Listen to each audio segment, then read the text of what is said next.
حبايبي واخواتي عاملين ايه الاخبار؟ مباراة للتاريخ للنادي الاهلي، عمل مباراة تاريخية تاريخية تاريخية. رغم الخسارة من نتيجة 4-1 من ريال مدريد، الا ان الاهلي شرفنا، شرف الكرة المصرية بالاداء اللي الاهلي عمله. طبعا عارفين من قبل الماتش ان الفارق كبير، الامكانيات اكبر، آه، المهارات اكتر، السرعات، اللياقه البدنيه، كل ده كنا عارفينه، ومصر كلها كانت عارفه الفوارق دي كلها. بس على الرغم من الكلام ده، ان الاهلي بصراحه قدم مباراه ولا اروع ولا اجمل. من الهجوم المنظم من مجري ريال مدريد، بالذات في الشوط الاول. الاول كان الاهلي عامل جيم على ريال مدريد، كان كويس جدا. الجون جه في الدقيقه ال 43. النهارده حسين الشحات ماتش عمره، حسين الشحات عمل جبهة ناحية اليمين مع محمد هاني فوق الممتاز. ريال مدريد كان بيلعب في الشوط الأول، بيلعب زي ما البلدي كده، بيلعب على الواقف. كان مستهتر بلعيبة ريال مدريد، بالأخص فينيسيوس جونيور ورودريجو. كانوا مستهترين بفرقة الأهلي، كانوا نازلين واثقين إن هم هيفوزوا، ويفوزوا سكور. الا ان الاهلي قدم مباراه رائعه، بالذات في الشوط الاول قدم مباراه قويه جدا. مارسيل كولر قدر يقرا الجيم، عرف يدافع كويس. حتى في الشوط الثاني الاهلي قدر يدافع كويس، على الرغم من الهدف اللي جه في الشوط الاول والهدف اللي جه في الشوط الثاني، الا ان مارسيل كولر قدر يدير المباراه بطريقه رائعه. لكن نقدر نقول سبب انهيار الاهلي في الدقائق الاخيره في الشوط الثاني هو نزول المعدل البدني للاعيبه الاهلي. لعيبه الاهلي بقت مش قادره تجاري سرعات لاعبي ريال مدريد. وبالاخص يا جماعه، يا جماعه، مودريتش ده في حته تانية، مودريتش ده وفي حته تانية. كافيمينجا اللي على الرغم اللي عمل ضربه الجزاء عامل ماتش رائع. فالفيردي، ثنائي الدفاع ريال مدريد، لا كان فوارق يا جماعه، فوارق سرعات وفوارق لياقه بدنيه وفوارق مهارات فظيعه. النهارده فينيسيوس جونيور يعتبر ما لعبش، بيتعالى على الكوره متنك. بس الاهلي قدر ان هو يجاري لعيبه ريال مدريد في الشوط الاول، قدر يتماسك على الرغم من الهدف اللي دخل فيه. نزل الشوط الثاني بادر ريال مدريد بالهجمات لحد ما حسين الشحات جاب ضربه الجزاء. بس قبل ضربه الجزاء الواحد في الشوط الثاني ما لحقش، يعني انا رحت اجيب كوبايه شاي، رجعت لقيت الهدف الثاني لريال مدريد من خطا دفاعي كارثي لدفاع الاهلي. وانا قلت لكم في الفيديو اللي فات اللي لسه كمان من ساعات، قلت لكم اهم حاجه في المباراه دي خط الوسط وخط الدفاع. ما ينفعش تغلط نص غلطه، نص غلطه هتجيب في الجون، نص غلطه هتجيب في الجون، زي الجون الاولاني والجون الثاني. فيعني محمود متولي من نص غلطه، نص غلطه ما غلطش يعتبر قبل ما يجي الجون. نص غلطه كلفتك جون، كلفتك جون. وريال مدريد مش هيرحمك، ريال مدريد مش هيرحمك. من نص فرصه هيجيب جون، من نص فرصه هيجيب جون. فده كان خطأ الجون الاولاني من محمود متولي. نخش على الشوط الثاني.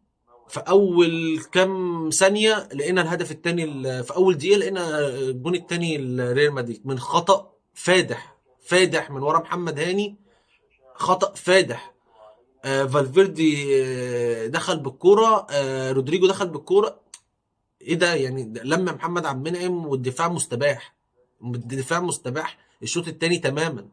تماما الاهلي الشوط الثاني غامر في الهجوم على حساب الدفاع، غامر في الهجوم على حساب الدفاع. انت كنت داخل الشوط الثاني 1-0، داخل الشوط الثاني مع ريال مدريد 1-0. فانت كنت لازم تلعب بنفس التوازن اللي انت بتلعب بيه في الشوط الاول، ما يدخلش جون فيك في اول الشوط الاول في اول الشوط الثاني. فده كان غلطه كارثه الجون الثاني.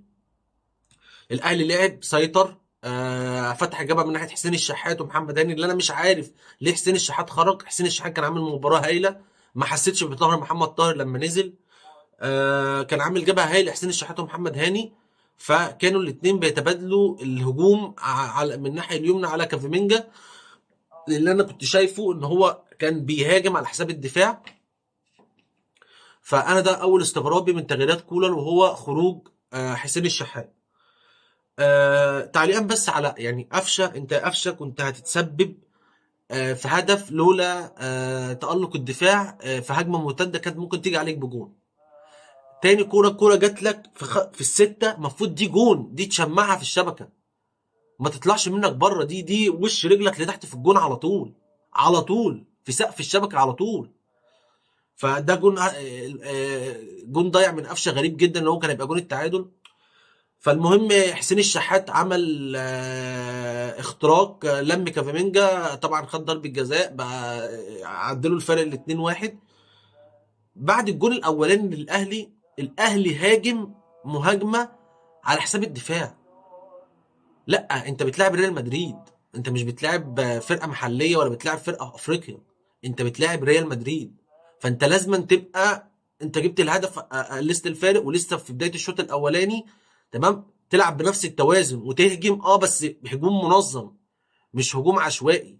انت بتهجم هجوم كاسح بخط النص والاطراف، ومفيش حد مغطي ورا، هجمات مضاده هتبقى خطيره.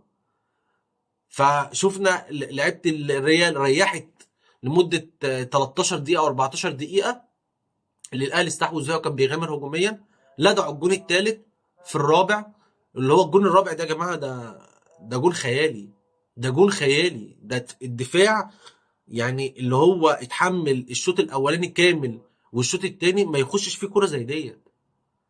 كوره اتنين لعيبه بيبصوا لبعض بالكعب جوه منطقه الجزاء، واللعيبه واقفه بتتفرج.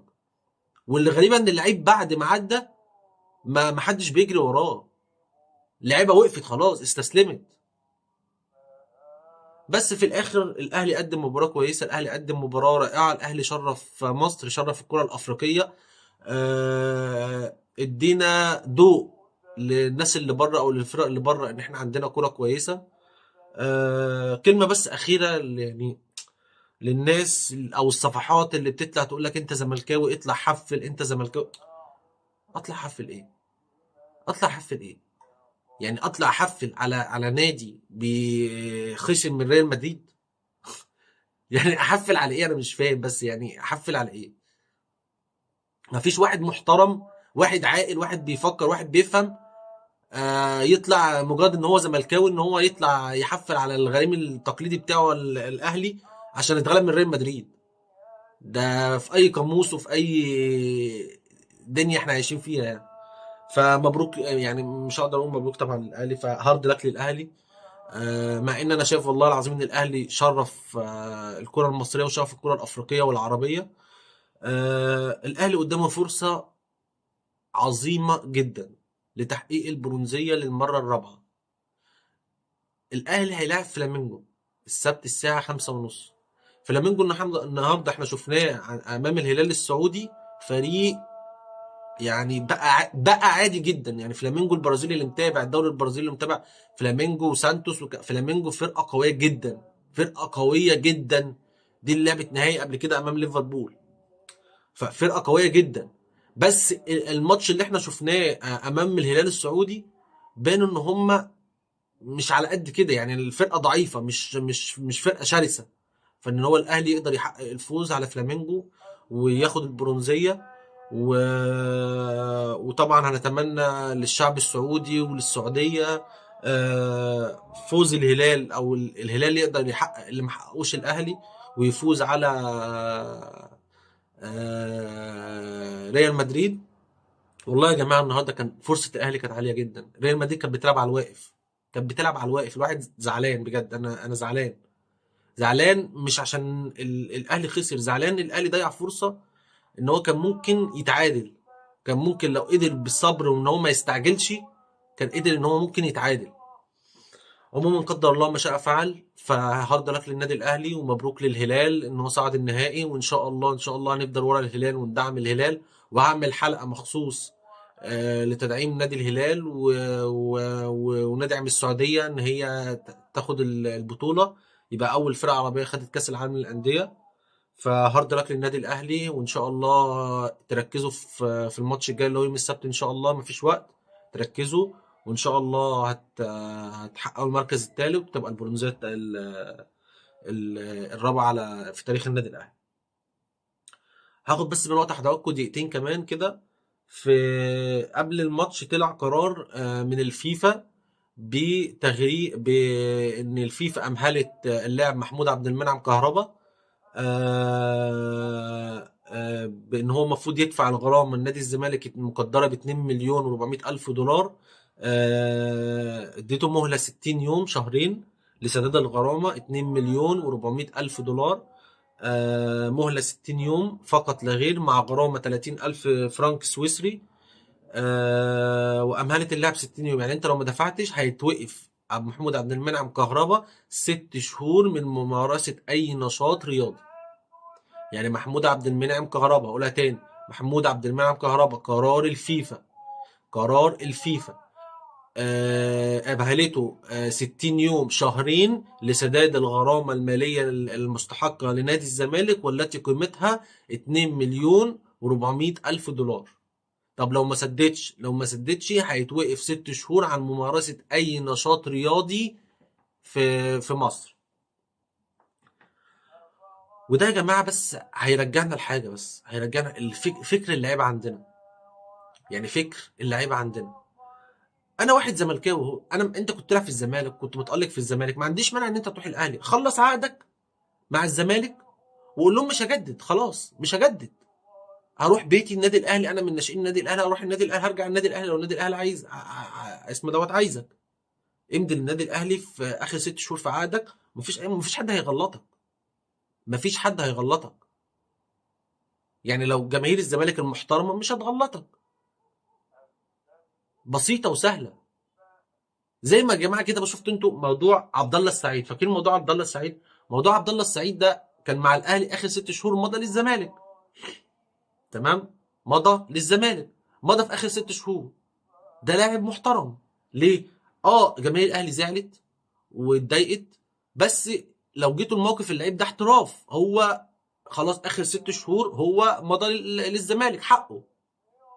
وتدخلت الاطراف والشخصيات عشان خاطر وحصل اللي حصل اللي حضراتكم شفتوه. فانت يا كهربا استفدت ايه؟ يعني انت لعبت بكام عشان خاطر تدفع 2 مليون و400 الف دولار، وخليت جماهير الزمالك كلها ضدك، وخليت الناس كلها ضدك. ليه؟ انت كنت ممكن ما يحصلش كده، كنت ممكن ان انت تخلص عقدك مع النادي واخر 6 شهور تمضي للاهلي براحتك. جماهير الزمالك هتزعل، مفيش اي مشكله، عشان انت كنت لعيب مؤثر عن ده، بس ده حقك، لو ما حدش يقدر يغلطك، انت لاعب محترف، وفي الاول وفي الاخر انت من ناشئين الاهلي، مش زملكاوي، مش من ناشئين الزمالك يعني. فبس ده يا ريت بس فكر اللعيبه عندنا يتغير. لعيبه بتدمر نفسها، لعيبه بتصرفاتها بتضيع مستقبلها. فيا رب يولي الصالح، وان شاء الله خير يعني. ففي نهايه الفيديو بقول هارد لك للاهلي مره تانية، ان شاء الله تعود يوم السبت ان شاء الله، وتاخد المركز الثالث وتاخد البرونزيه. وانا كنت مبسوط ان انا كنت معاكم النهارده. يا ريت تشتركوا في القناه وتفعلوا زر الجرس وتدوسوا لايك يا جماعه، تدوسوا لايك، اللي وصل الفيديو للوقت ده من الفيديو يدوس لايك. اللايك يا جماعه هو اللي بيدعمنا، وتشيروا الفيديو ده في كل حته. وانا سعيد ان انا كنت معاكم النهارده. سلام عليكم.